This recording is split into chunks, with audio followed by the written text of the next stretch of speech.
आपल्याशी सूरज सुर्वे बोलेल. Chanakya मंडलचा MPSC comprehensive course त्यांनी केलेला आहे. BE इलेक्ट्रॉनिक्स आणि टेलिकम्युनिकेशन असं त्यांचं शिक्षण आहे. मुख्याधिकारी नगरपालिका गट ब आणि 2017 साली STI म्हणून त्यांची निवड झालेली आहे. इंग्लिश मराठी ऑब्जेक्टिव्ह स्ट्रॅटेजी या विषयावर ते आपल्याशी बोलते. Good afternoon everyone. खरं तर मला मराठी इंग्लिश ऑब्जेक्टिव्हबद्दल बोलायला सांगितलं होतं, पण दोन्ही ताईंनी एवढं काही सांगितलं आहे की असं राहिलंच नाही आता काही सांगण्यासारखं. तरी पण काहीतरी वेगळा देण्याचा प्रयत्न करतो मी. तर सुरुवातीला मी पेपरबद्दलच सांगतो परत एकदा. काही ताईंनी सांगितलेलंच आहे की राज्यसेवेला 100 मार्क्सचा ऑब्जेक्टिव्ह पेपर असतो. तर त्या 100चं बायफर्केशन कसं, तर 50 मार्क्स मराठी आणि 50 इंग्लिश. आणि सेम जर ग्रुप बी सर्व्हिसेसबद्दल बघितलं तर PSI, STI आणि असिस्टंट ह्या 3, तर ह्यामध्ये सुद्धा हा विषय एक्सक्लुझिव्हली मुख्य परीक्षेसाठीच आहे. आणि आधी त्याचं वेटेज 60-40 होतं, 60 मराठी 40 इंग्लिश, पण आता ते त्यांनी कमी करून 50-30 केलं आहे. तर तिथं पण तुम्हाला तो विषय अभ्यासावा लागेलच. ग्रुप सी सर्व्हिसमध्ये पण सेम आहे. त्यानंतर एक फॉरेस्टची जर का कोणी एक्झाम देत असेल फॉरेस्टची, तर त्या पेपरसाठी प्रिलिमला मराठी इंग्लिश आहे. तर तिथं 25 मार्कला मराठी आणि 25 मार्क्सला इंग्लिश असं आहे. तर म्हणजे त्या एक्झामवर जर का कोणी फोकस करत असेल तर हा विषय ठरवेल की तुमची प्रिलिम निघणार आहे किंवा नाही. आणि ओव्हरऑल सगळं आता राज्यसेवेबद्दल बोलूयात. तर राज्यसेवेबद्दल मराठी इंग्लिश ऑब्जेक्टिव्ह ह्या पेपरचं महत्त्व एवढं आहे की हा पेपर ठरवतोय की तुम्ही इन होणार आहेत का नाही. म्हणजे तुम्हाला इंटरव्ह्यू कॉल येईल का, इंटरव्ह्यू कॉल आला तर तुम्हाला पोस्ट कुठली मिळेल, आणि पोस्ट मिळतही असली तरी त्यातली क्लास 1 मिळेल की क्लास 2 मिळेल. ह्यामध्ये सुद्धा हा म्हणजे डिसाइडिंग फॅक्टर आहे हा सब्जेक्ट म्हणजे. तर मी सगळ्यांना सजेस्ट करेन की ह्या पेपरला लाईटली घेऊ नका आणि एकदम व्यवस्थित अभ्यास करा.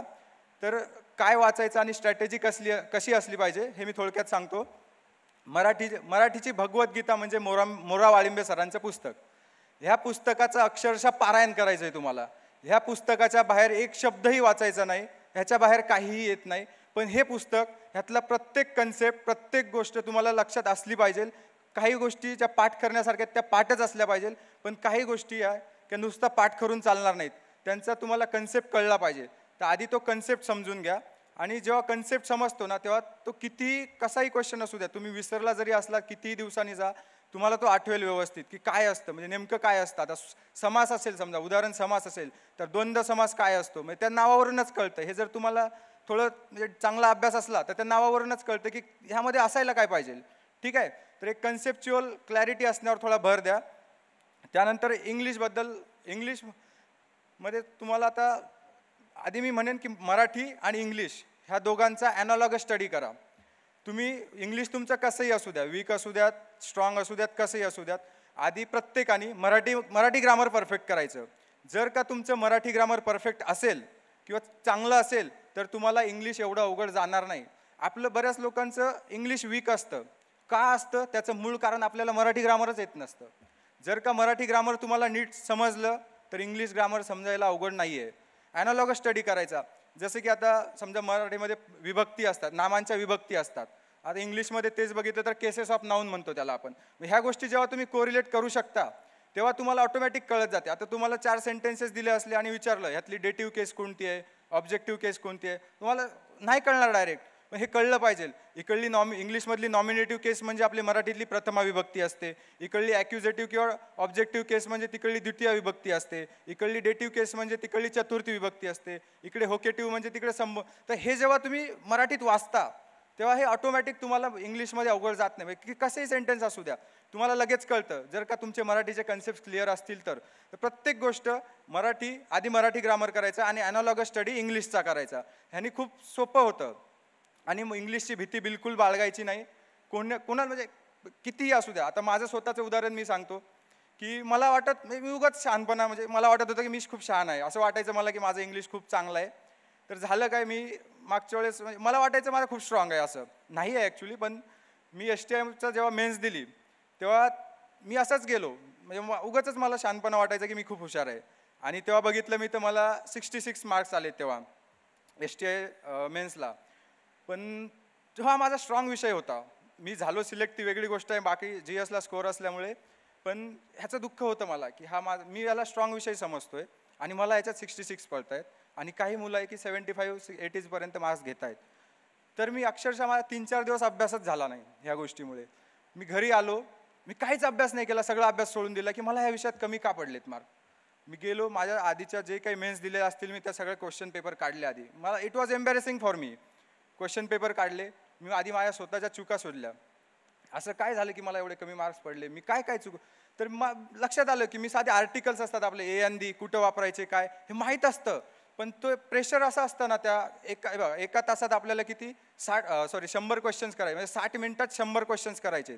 म्हणजे तुम्ही जर कॅल्क्युलेशन केलं तर एका क्वेश्चनला वाचून मार्क करायला वगैरे गोल करायला 1 मिनिटसुद्धा मिळत नाही. म्हणजे किती सेकंडमध्ये तुम्हाला हे करायचं याचं कॅल्क्युलेशन करा तुम्ही. आणि मग मला ते जरा चीड आली, स्वतःचीच जरा चीड आली की बाबा काय आहे. मग मी घरी गेलो, माझ्या सगळ्या क्वेश्चन पेपर काढले आणि माझ्या चुका शोधल्या आणि बघितलं ह्यात मी कसं काय चुकलो. यार मला कळलं की यार किती फालतू गोष्टी आहेत, किती फालतू गोष्टी मी चुकवल्यात. तर मग मी घरी जाऊन ज्या माझ्या चुका झाल्यात त्याच मी रेक्टिफाय करण्याचा प्रयत्न केला. तोच विषय तेवढाच एक चांगला अभ्यासला आणि त्याचंच फळ म्हणजे आता मी स्टेट टॉपर आहे राज्यसेवेत. म्हणजे मी आलो नसतो हे सांगतोय, जर का मी माझ्या त्या चुका शोधल्या नसत्या.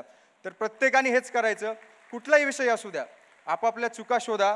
म्हणजे मला तिथं चांगलं असूनही 66 पडत आहेत, इथं 89 पडत आहेत, फरक तुमच्या समोर आहे. कुठलाही विषय असू द्या, आपण कुठं कमी पडतोय, आपले स्ट्रॉंग विषय कुठले आहे, वीक विषय कुठले आहे, हे आधी स्वतः ॲनालिसिस करा आणि त्या अनुषंगाने अभ्यास करा. ठीक आहे. तर पेपर सॉल्व्ह करताना पेपर सॉल्व्हिंग टेक्निक खूप महत्त्वाची आहे ह्या विषयामध्ये तरी. कारण तुम्हाला जर काय 80+ स्कोअर करायचा असेल आणि मिळतो, हा एकमेव असा विषय आहे की ह्यामध्ये तुमचं आउटपुट 80 to 90% पर्यंत येऊ शकतं. बाकी तुमचा कुठलाही GS असू द्या, तुम्हाला तिकडे 150 पैकी 100 जरी पडले, 100 मिळालेलाही खूप गट्स लागतात. त्यामुळे 100 इज नॉट, म्हणजे कमी नाही आहे हा स्कोअर. 100 जरी मिळाले तुम्हाला तरी तुमचा तो 67, फार तर फार 67% आउटपुट होतं इथे. पण इथं तुम्हाला 80-90 पर्यंत तर तुम्ही गेलात तर हे आउटपुट खूप जास्त आहे. म्हणजे हा विषय तुम्हाला खूप पुढे नेऊ शकतो. ठीक आहे. तर इथं पेपर सॉल्व्हिंग टेक्निक खूप महत्त्वाची आहे. सुरुवातीला तुम्हाला म्हणजे इंग्लिशला तुम्हाला वेळ लागेल, त्यामुळे तुमचं मराठी एवढं स्ट्रॉंग असलं पाहिजे की आता मी माझंच सांगतो की मी राज्यसेवेच्या पेपरला 50 क्वेश्चन मराठीचे असतात, तर पहिल्या 20 मिनिटात माझे 50 क्वेश्चन झाले होते, पहिल्या 20 मिनिटात. तर हे झालंच पाहिजे, कारण उरलेला वेळ 40 मिनिटं तुम्ही इंग्लिशला देऊ शकता आणि इंग्लिशला वेळ लागतो. तुमचं कितीही चांगलं इंग्लिश असू द्या, कितीही काही असू द्यात, इंग्लिशला वेळ लागतो. तिथं एक फ्रॅक्शन ऑफ सेकंडमध्ये आन्सर्स येत नाहीत इंग्लिशचे. त्यामुळे तुम्हाला वर्क करायचं आहे मराठीवर. एवढं वर्क करायचं की पहिल्या 15-20 मिनिटात तुमचे 50 क्वेश्चन झालेच पाहिजेत, एनी हाऊ झालेच पाहिजेत. आणि मग तो उरलेला वेळ तुम्ही इंग्लिशला देऊ शकता आणि तुम्ही 100पर्यंत जाऊ शकता. मुळात 60 मिनिटात तुम्हाला 100 क्वेश्चन वाचून गोल करायचे, ह्याचं आधी लक्षात घ्या. तर वाचूनच होत नाहीत 100 क्वेश्चन, तर त्याचे आन्सर काढायचे आणि गोल करायचे. तर ह्याला अभ्यासच लागतो, म्हणजे असंच होणार नाही आहे. एवढा स्ट्रॉंग अभ्यास लागतो की तुम्हाला असं बघता बघता कळलं पाहिजे की ह्याचा आन्सर काय आहे. ठीक आहे. तर याच्यासाठी करायचं आहे काय, मराठीसाठी तर सांगितलं मोरा वाळिंबे सरांचं पुस्तक, ह्याच्या बाहेर जायची गरज नाही. त्यानंतर इंग्लिशसाठी ज्यांचं इंग्लिश थोडंफार चांगलं आहे किंवा ज्यांना इंग्लिशमधनंच हवं आहे इंग्लिश वाचायला, तर त्यांच्यासाठी रेन अँड मार्टिन यांचं पुस्तक आहे, एकदम बेस्ट पुस्तक आहे. त्यातनं बेसिक कन्सेप्ट इंग्लिशचे समजून घ्या. आणि एखाद्याचं एकदम वीकच असेल की बाबा नाहीच कळत, इंग्लिशमध्ये सुद्धा कळतच नाही, तर मग आपण एकतर म्हणजे बाळासाहेब शिंदेंचं एक पुस्तक आहे आणि काही लोक पाल्यान सुरीचं पण रिकमेंड करतात, पण वैयक्तिक मी वाचलेलं नाही आहे ते पुस्तक. रेन अँड मार्टिन आणि बाळासाहेब शिंदे एवढं जरी वाचलं तरी ते सफिशियंट आहे. पण बाळासाहेब शिंदे जर का कोणी वाचायला घेत असेल तर त्याचा प्रॉब्लेम आधी सांगतोय की त्यामध्ये वाक्यांचं एक्सप्लेनेशन जे आहे ते मराठीत दिलेलं आहे. म्हणजे आता षष्ठी काय असते, षष्टीच्या समोर येणारा शब्द कोणता असतो, काय असतो, तर हे वाक्याचा त्यांनी मराठीत एक्सप्लेनेशन दिलेलं आहे. तर मग आधी तुम्हाला हेच माहीत पाहिजे की षष्ठी काय आहे, संबोधन काय आहे. ह्या गोष्टी जर तुम्हाला माहीत नसतील तर त्या पुस्तक वाचून काहीच अर्थ नाही. ठीक आहे. तर आधी सगळ्यांनी मराठी ग्रामर परफेक्ट करायचं. तुम्ही UPSCला असू द्यात किंवा MPSCला असू द्यात, तुम्हाला काही गरज असो नसो, मी प्रत्येकाला सांगेन की तुम्ही मराठी ग्रामर परफेक्ट करा. त्याचा तुम्हाला इंग्लिशमध्ये फायदा होणारच आहे, इनडायरेक्टली फायदा होणारच आहे. त्यामुळे दोन्ही विषय परफेक्ट करा. आणि एक स्ट्रॅटेजी बनवा की आता मी जेव्हा मेन्सला होतो तेव्हा मी बनवलेली की पहिल्या एक हाफमध्ये मी दिवसाचे 3 पार्ट केलेले. पहिल्या एका हाफमध्ये मी मराठी करायचो पहिले 1-2 तास आणि शेवटी रात्रीचे 2 तास मी इंग्लिशला द्यायचो. आणि दररोज इंग्लिश हा असा विषय आहे की तो तुमच्या हिस्ट्रीसारखा एक आठवड्यात तुम्ही एक पुस्तक घेतलं आणि ते वाचून काढलं, पाठ केलं असं होत नाही इंग्लिशमध्ये. ह्याला प्रॉपर अभ्यासच लागतो आणि तो कंटिन्युएशनमध्ये लागतो. ठीक आहे. तर तुम्ही एक्झामच्या आधी 8 दिवस पुस्तक घेतलं आणि होईल असं नाही आहे. त्यामुळे आत्तापासूनच अभ्यासाला लागा. आणि जसं ताईने सांगितलं तर इंग्लिश मराठीला तुम्ही जेवढा ग्रुप स्टडी कराल तेवढा चांगला. एक हेल्दी ग्रुप बनवायचा आणि प्रत्येकाने एक टार्गेट द्यायचं. हे बघा, ह्या पेपरमध्ये स्कोअर करायला तुमची व्होकॅब्युलरी स्ट्रॉंग असली पाहिजे, खूप स्ट्रॉंग असली पाहिजे. व्होकॅब्युलरी जर स्ट्रॉंग असेल तर तुमचे 10 मार्क आपोआप वाढतात. तर ही स्ट्रॉंग कशी बनवायची? तुम्ही डिक्शनरी घेऊन शब्द पाठ करायला लागले तर होणार नाही, ते तुम्ही विसरणारच आहे. त्यापेक्षा एक चांगला हेल्दी ग्रुप बनवायचा आणि प्रत्येकाने एकमेकाला एक टार्गेट द्यायचं. दररोज एक 2-3 शब्द दररोज प्रत्येकाने नवीन शोधून आणायचे आणि एकमेकांना सांगायचे. हे आम्ही करायचो, माझा ग्रुप होता, आम्ही करायचो हे. प्रत्येकाने एकमेकाला आणि प्रत्येकाने विचारायचं, अरे तू कोणता आणला आज? मी हा आणलाय. कालचे पण शब्द असतील आपण आज विसरलेलो असतो, परत त्याला विचार, अरे तू काल कोणता आणला होता? अच्छा, तू आणला होता, मी आज हा आणलाय, कालचा माझा हा होता. असं जेव्हा तुम्ही ग्रुप स्टडी कराल, एकमेकांना ते शब्द सांगाल, तर हे कधीच विसरणार नाहीत तुम्ही. ठीक आहे. तर अशा एक हेल्दी ग्रुप बनवून एक चांगला स्टडी करा आणि तुम्ही ह्या पेपरमध्ये चांगले मार्क मिळवू शकता. तुमचं इंग्लिश कसंही असू द्या, कितीही वाईट असू द्या, आत्तापासून जर तुम्ही एक प्रॉपर वेने गेलात तर तुमचं इंग्लिश चांगलं होऊ शकतं. तुम्हाला काही अडचणी असल्या तर आपल्याकडे उत्तम फॅकल्टी अवेलेबल आहेतच. काही दिवस मी पण आहे, माझ्याही तुम्ही कॉन्टॅक्टमध्ये असू शकता. प्रथमेश आहे, प्रथमेशचं इंग्लिश खूप चांगलं आहे. कुणालाही तुम्ही विचारू शकता. इथं प्रत्येक फॅकल्टीचं चांगलं आहे इंग्लिश. तुम्हाला सुदैवाने चांगले फॅकल्टी उपलब्ध आहेत. प्रत्येकाला तुम्ही विचारू शकता काही डाऊट असले तर. आणि खूप चांगला अभ्यास करा. सर्वांना शुभेच्छा. थँक्यू.